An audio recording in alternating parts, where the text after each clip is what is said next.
নমস্কার আমার সকল বন্ধুদের। আজকে আবার একটা কথা নিয়ে আপনাদের সাথে আলোচনা করতে চলে এলাম। আজকে যে বিষয়টা আমি আপনাদের সাথে আলোচনা করব সেটা হচ্ছে এই কদিন আগে আমরা যেটা দেখলাম খবরে যে রামপুরহাট, বীরভূম জেলার রামপুরহাটে একজন বাচ্চা মেয়ে, ক্লাস 7-এ পড়া একটা বাচ্চা মেয়েকে তার শিক্ষক রেপ করে মেরে ফেলেছে এবং তার বডি পাওয়া গেছে প্রায় 20 দিন বাদে। তার জন্য একটা প্রতিবাদ মিছিল বেরিয়েছে। স্বাভাবিক, প্রত্যেকটা মানুষ প্রতিবাদ করবে।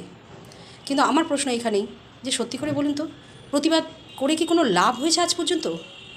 কোনো দিন কোনো যারা রেপ করেছে, যে সমস্ত পুরুষ, নোংরা পুরুষরা, তারা আজ পর্যন্ত কোনো রকম শাস্তি পেয়েছে? আজিকর কাণ্ডের ঘটনাটাই তুলে ধরুন, পেল?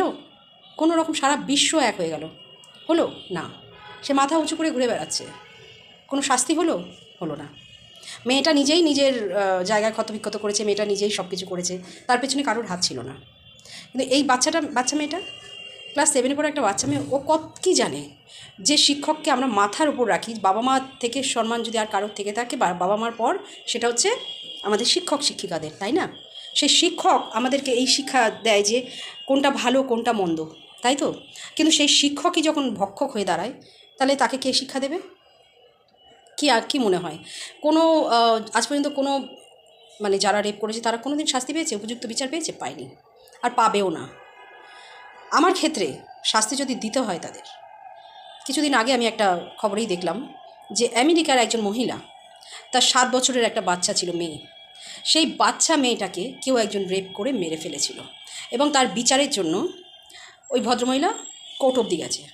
কোর্টে বিচার চলছে, এরকম চলতেই আছে, ডেট পাল্টানো হচ্ছে, অমুক হচ্ছে, এই বিচার চলছে। একদিনকে কি করলেন মহিলা, ওই যে কাঠগোড়াটা দাঁড় করানো হয় ওখান থেকে বেরিয়ে এসে একজনের পুলিশের রিভলভার নিয়ে ডাইরেক্ট তাক করেছে, একদম হত্যাকারী দিয়েছে, রেপ করেছে এবং মার্ডার করেছে, ফাটাফাট গুলি মেরে দিয়েছে। নে এবার শাস্তিতে।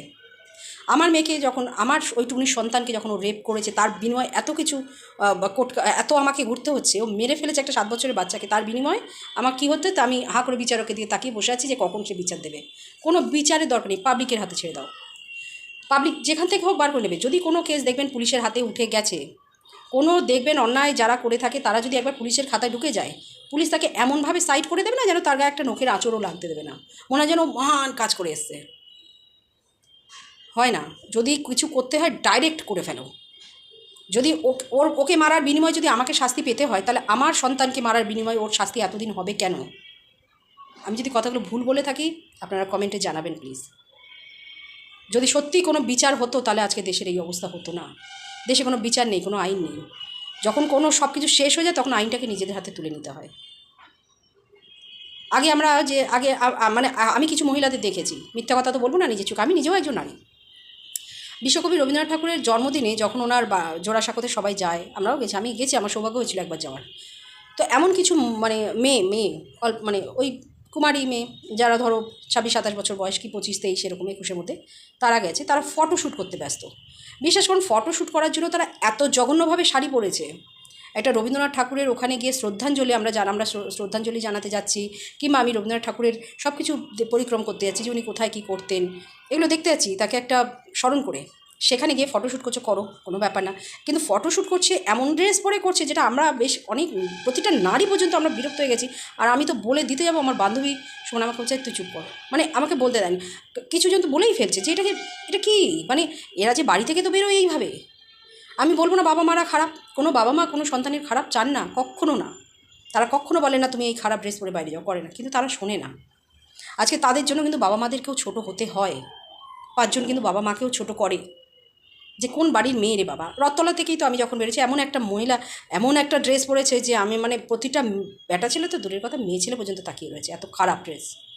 যদি কিছু কিছু জায়গায় আছে অন্যায় থাকে, সত্যি অন্যায় থাকে, তার জন্য অনেক সময় এরকম খারাপ শিকারে খারাপ পরিস্থিতির মধ্যে পড়ে যেতে হয়। কিন্তু এই ছোটো বাচ্চাটা কী ড্রেস খারাপ পরেছিল বলুন? ও তো স্কুলের ড্রেস পরেছিল। একটা স্কুলের ড্রেস পরে একটা বাচ্চা স্কুলে গেছে, ওকে দেখে কী এমন হতে পারে একটা পুরুষ মানুষের মধ্যে? এটা আমি মেনে নিতে পারি না। যাই হোক, আমার কথাগুলো যদি আপনারা শুনে থাকেন অবশ্যই একটু কমেন্ট করে জানাবেন আপনাদের ক্ষেত্রে কী বলে। আমার ক্ষেত্রে বলা হয়, যে অন্যায় করছে তাকে পুলিশের হাতে দিও না, তাকে ডাইরেক্ট মেরে দাও, তারপরে দেখা যাবে। মরতে তো হবে, আজ হোক কাল হোক পরশু হোক, মরতে তো হবেই। আমার সাথে যদি কেউ অন্যায় করে থাকে তাকে মেরে দিয়ে তারপর আমি যা করার করবো, ছাড়বো না। ভালো থাকবেন, সুস্থ থাকবেন, আর কি বলবো বলুন।